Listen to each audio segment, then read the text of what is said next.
한국의 철학자 태계휴양 제2편. 결코 군자와 소인을 혼동할 수는 없다. 논쟁을 마무리하는 부분에서 기대승은 이왕에게 왜 굳이 사단 실정을 나누어 보려고 하는지 잘 안다고 하였고, 이양도 기대승에게 왜 굳이 합쳐 보려고 하는지 잘 안다고 하였습니다. 그렇다면 오랜 기간 동안 논쟁을 거치고 굳이 합쳐 보려고 하는 기대승의 입장을 잘 알고 있으면서도 이왕이 기를 쓰고 사단과 칠정을 리와 기를 가르려고 한 근본적인 이유는 무엇일까요? 이왕은 사람을 두 종류로 나누어 보았습니다. 하나는 밖으로 드러나는 실천의 근거가 주로 그 사람 마음속의 사단에 있는 경우이고, 다른 하나는 주로 칠정에 있는 경우입니다. 전자는 옳은 실천을 주로 하는 사람으로서 군자라 부르고, 후자는 그렇지 못하는 사람으로서 소인이라고 불립니다. 전자의 실천이 항상 도덕적으로 옳은 까닭은 그 실천의 발단이 자신의 순수한 본성인 리에 있기 때문이고, 후자의 행동이 도덕적으로 어그러지기 쉬운 까닭은 그러한 실천의 발단이 악의 근원인 기에 있기 때문입니다. 물론 군자든 소인이든 사람이라면 그 누구나 그 속에 리와 기가 함께 들어있기 마련입니다. 그리고 그 사람의 마음속에 들어있는 사단이나 질정에 리와 기가 함께 들어있습니다. 그렇지만 이왕은 리와 기가 같이 있다고 해서 그 둘을 구분하지 않고 하나로 본다면 결국 사사로운 욕심이 하나도 섞이지 않는 순수한 감정과 욕심이 섞인 감정을 하나로 보게 된다고 생각하였습니다. 그리고 그 결과는 마침내 옳고 그름을 생각하는 군자와 이의 관계만을 생각하는 소인을 구분하지 않게 될 것이라고 생각하였습니다. 유학에서 군자와 소인의 구별은 오랜 역사를 가지고 있습니다. 일찍이 공자는 논어를 통해서 군자와 소인이 어떻게 다른지를 여러 가지로 설명하였습니다. 그 가운데 대표적인 몇 가지를 보면은, 위정편에서는 군자는 모든 사람과 두루 어울릴 뿐 특별히 어떤 사람들하고만 편을 이루지 않지만, 소인은 편을 갈라 어떤 사람들과만 짝을 지을 뿐 모든 사람과 두루 어울리지 못한다고 하였습니다. 군자는 원만한 인격의 소유자이기 때문에 누구와도 함께 어울리면서 파당을 짓지 않지만, 소인은 그렇지 못하여 을에 파당 짓기를 좋아하는 존재임을 알 수 있습니다.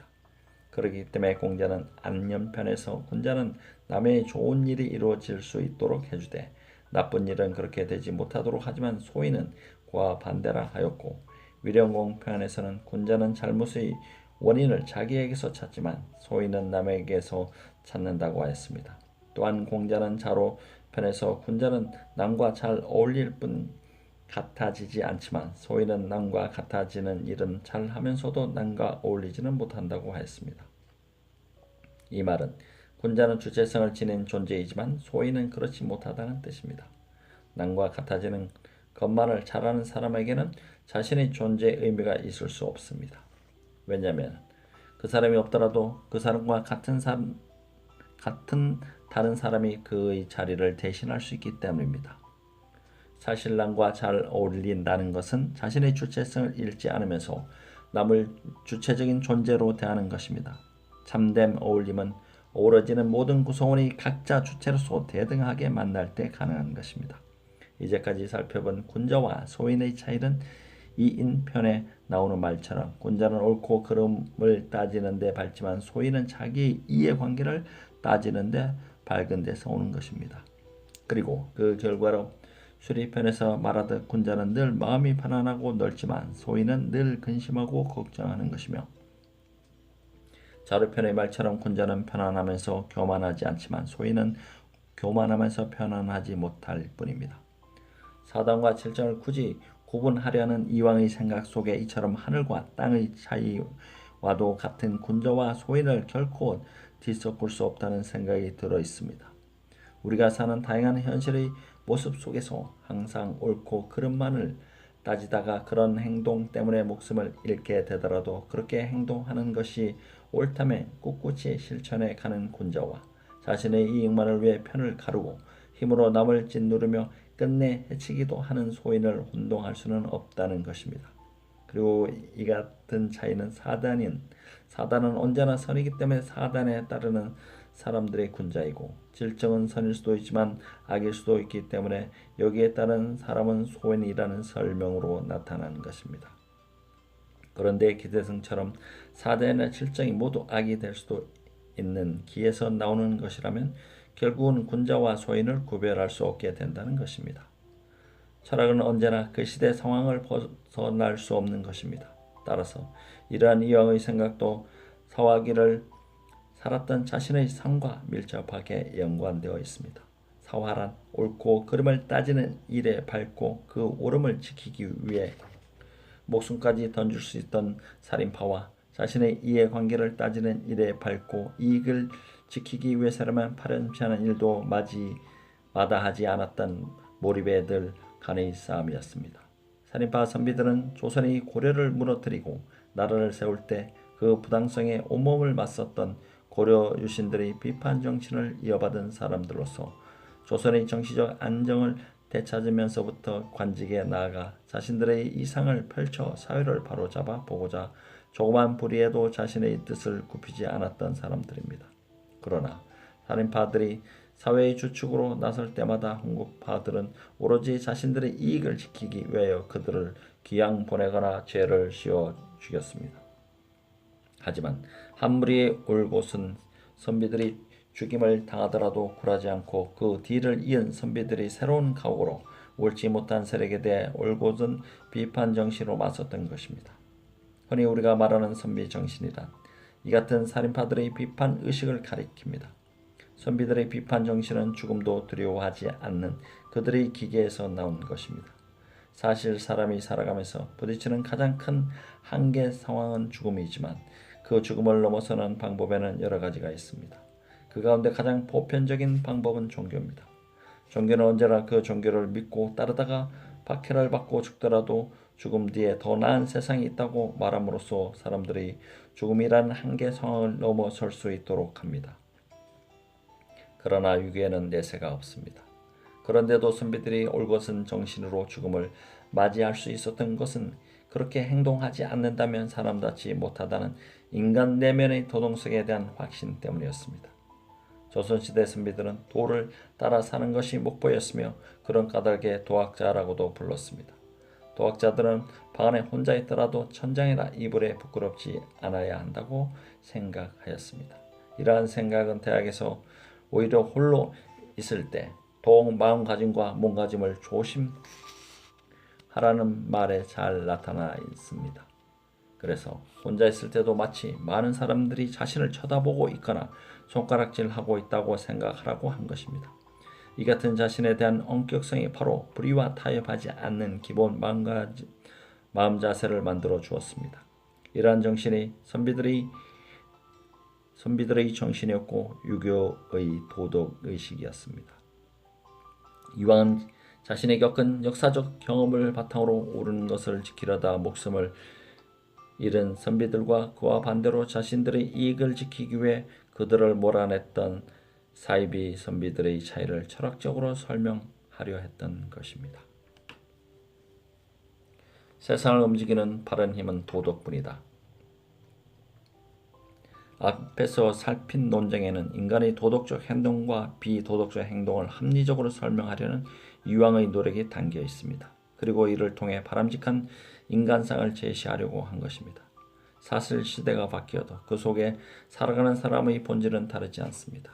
다만 시대의 변화에 따라 겉으로 드러나는 행동 양식이나 문화가 달라질 뿐입니다.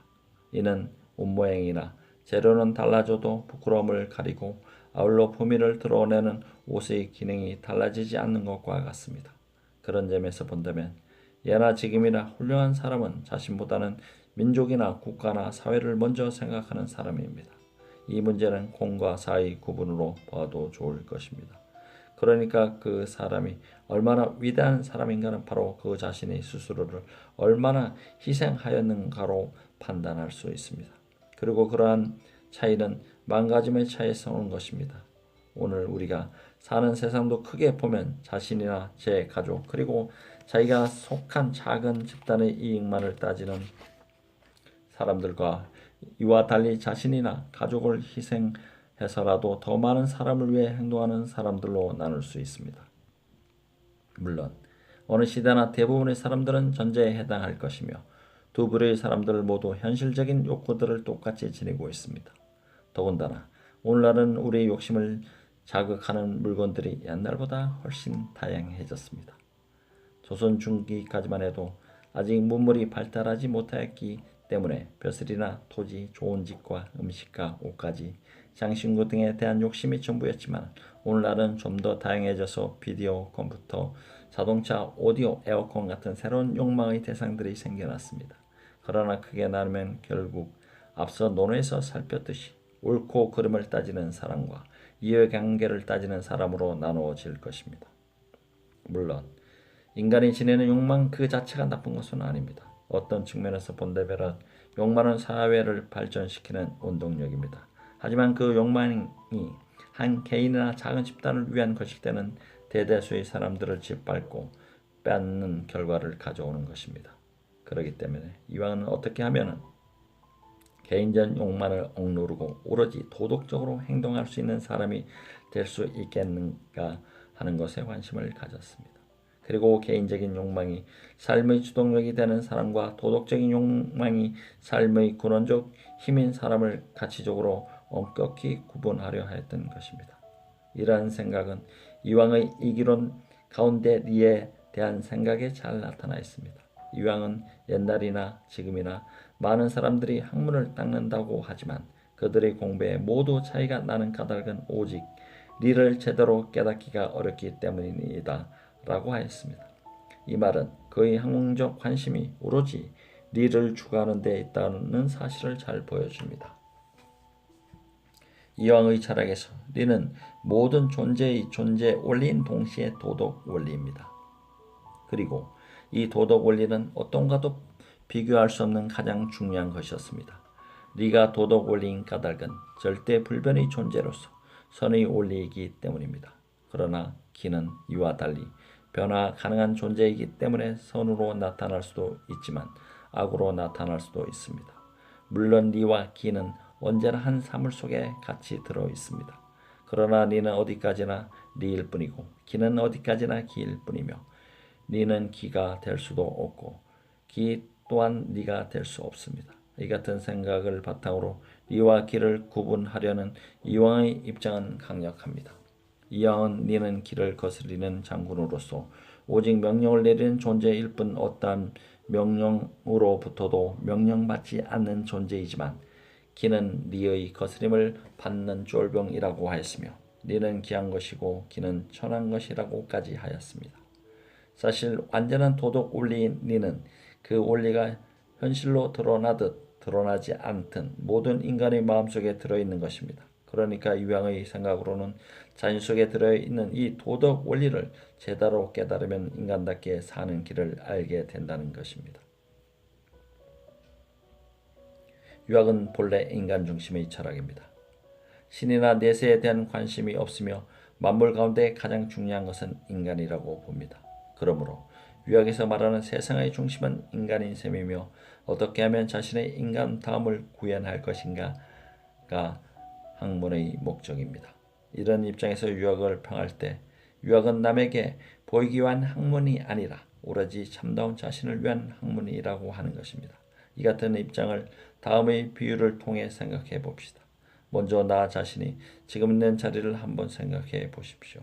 내가 지금 있는 위치가 집이나 학교 또는 버스나 지하철의 가장 중심일까요? 어쩌다 중심에 자리 잡고 있을 수도 있겠지만 그건 그야말로 우연에 지나지 않을 것입니다.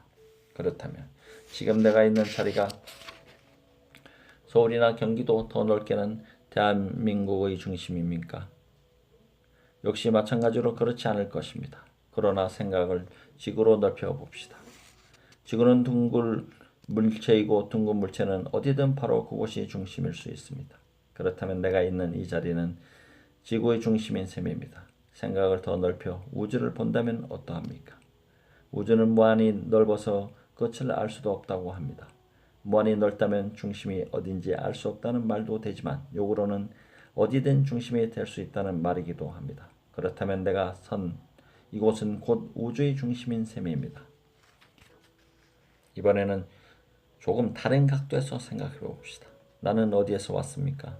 당연히 우리는 모두 각자의 부모님으로부터 왔습니다. 그렇다면 부모님은 어디서 왔습니까? 당연히 양쪽 집안의 할아버지, 할머니로부터 오겠지요. 그렇다면 그분들은 어디서 왔습니까? 이렇게 거슬러 올라가다 보면 어떤 사람은 아담과 이브를 말하기도 할 것이고 어떤 사람은 아메바, 미토콘드리아 같은 단세포 생물을 말하기도 할 것입니다. 어떤 논의를 택하든 우리가 생명의 기원에서 왔다는 사실은 분명합니다. 그런데 우리는 대부분 결혼해서 자식을 낳을 것이고 그 자식들이 다시 자식을 낳을 것이고 그래서 인류는 끊임없이 이어질 것입니다. 그렇다면 저 먼 조상에서부터 다시 저 먼 후손들로 이어지는 연속선상에서 내 위치는 어디쯤일까요? 만일 내가 없다면 먼 조상에서 먼 후손으로 이어지는 중심고리는 사라지는 것입니다. 그러니까 나는 그러한 연속의 중심에 서 있는 셈입니다. 앞에서 본 우주나 지구가 공간 축에서의 중심이라면 지금 본 것은 시간 축에서의 중심입니다. 그러므로 나는 시간적으로나 공간적으로나 세상의 중심인 셈입니다. 물론 이렇게 중심 축에 서 있는 것은 나 개인만이 아닙니다. 바꾸어 생각하면 우리 모두는 각자의 시간 좌표와 공간 좌표의 중심인 것입니다. 그렇다면 시공의 중심인 인간의 중심은 무엇일까요? 그것은 바로 깨어있는 마음입니다. 깨어있다는 것은 인식하고 판단할 수 있는 상태를 의미합니다.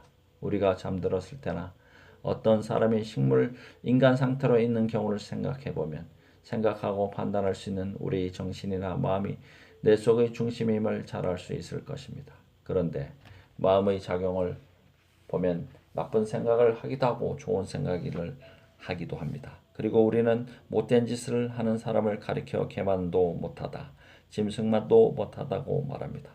이 말의 의미는 나쁜 마음을 따라 움직이면 인간으로서의 가치를 잃어버린다는 뜻이 됩니다.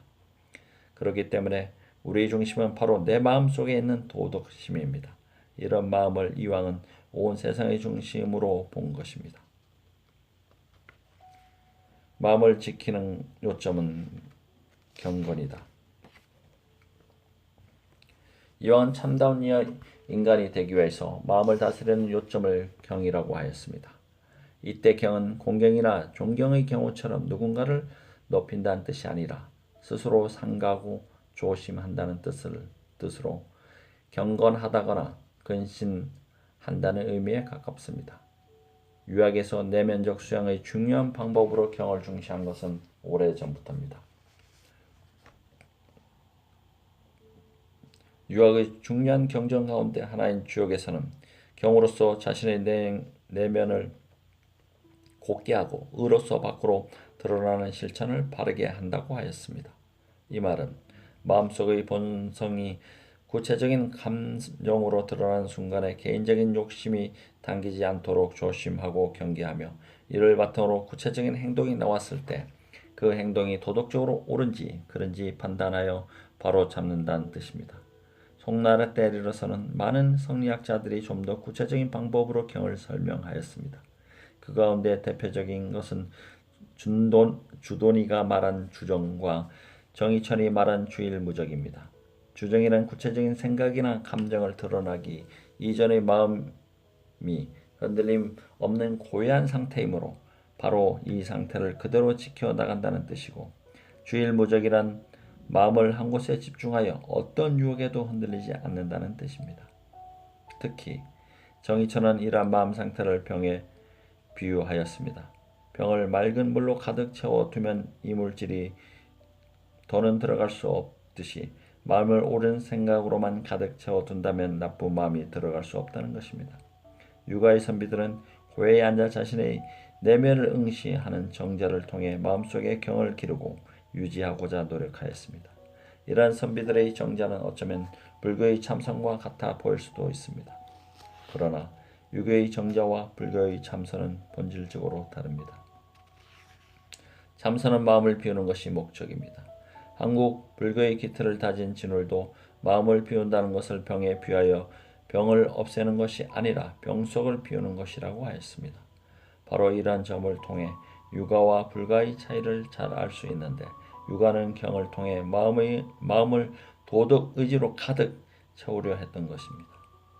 이왕의 학문을 평가할 때 학자들은 그의 학문의 출발이나 기결 모두를 경으로 꿰뚫고 있다고 합니다. 이 말처럼 이왕은 모든 근본을 경에서 두고 경은 마음의 주재자이고 모든 일의 근본이라고 하였습니다. 이렇게 말한 까닭은 경건한 마음을 갖는 것이 진리를 깨닫는 문이기 때문입니다. 앞에서 보았듯이 이 세상의 중심은 사람이며 사람의 중심은 마음이고 그 마음의 주재자가 바로 경건성입니다. 그래서 이왕은 마음이 움직이기 전이나 마음이 움직였을 때는 항상 경을 유지해야 한다고 하였습니다. 경건성이란 일이 있을 때나 없을 때나 항상 깨어있는 순수한 마음을 지니는 것입니다. 마음이 순수한 것은 어떤 것일까요? 우리는 사람의 마음의 창이라고도 하고 눈은 속일 수 없다고 합니다. 그리고 어린아이의 눈이야말로 티없이 맑고 깨끗하다고 합니다. 아마 이런 말들은 모두 어린아이의 마음이 가장 맑고 순수하다는 뜻일 것입니다. 그래서 영국 시인 워즈워드는 무지개라는 시에서 어린이는 어른의 아버지라고 했던 것입니다. 사실 우리는 대부분 나이가 들어가면서 어린 시절 지녔던 순수한 마음을 점점 잃어갑니다. 그래서 감동적인 일을 만나도 별 마음의 동요를 일으키지 않는 경우가 많아져 갑니다. 그렇기 때문에 순수한 마음을 지니고 있다는 점에서 보면 어린아이는 어른보다 더 위대하다고 할 수 있습니다. 그러면 어른이 되어서도 어린아이의 순수함을 유지할 수 있는 방법은 무엇일까요? 경건이야말로 순수함을 지킬 수 있는 방법입니다. 그래서 이왕은 경건성을 바탕으로 마음속의 욕심을 없애고 인간의 순수한 참모습을 보존하려 한 것입니다. 앞에서 보았듯이 유학은 종교적 성격을 지녔지만 종교는 아니었습니다. 유학이 종교가 아닌 가장 큰 이유는 인과응보나 내세 관념이 약하다는 점입니다. 따라서 악한 행동을 해도 벌을 줄 신이 없습니다. 다만 그런 행동에 따른 수치심이 스스로를 벌할 뿐입니다.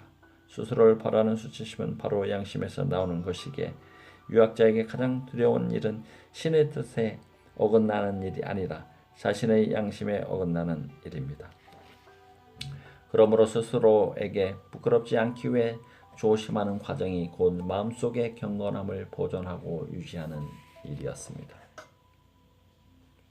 일본 유학의 원조가 된 태계의 철학. 이왕의 철학은 그가 주로 안동지역에 거주하면서 많은 학자들을 길러냈기 때문에 뒷날 영남 지방의 학자들을 중심으로 발전해 갔습니다. 이들을 가리켜 영남학파라고도 합니다. 이왕은 버슬에서 물러난 뒤로 오랜 기간 교육에 힘썼기 때문에 많은 제자를 두었습니다. 제자들 가운데 높은 벼슬을 지낸 사람이나 뛰어난 학자가 많았습니다. 대표적인 학자를 꼽는다면 조목, 정구, 김성일, 유성룡 등입니다. 특히 조목은 이왕이 죽은 뒤 3년상을 입었습니다. 이 일을 보면 제자들이 얼마나 마음으로 선생을 따랐는지 잘 알 수 있습니다. 오늘날도 많은 사람이 조선시대 유학자를 가운데 이왕을 첫 번째로 꼽습니다. 그것은 이왕에 관한 연구가 가장 많다는 점에서도 나타납니다. 뿐만 아니라 중국 근대의 대사상가 양계초는 이왕을 찬양하는 시를 짓기도 하였습니다. 이왕의 철학은 우리나라에만 영향을 준 것이 아닙니다. 특히 일본으로 이어져 일본 사상의 발전에 큰 영향을 주었습니다.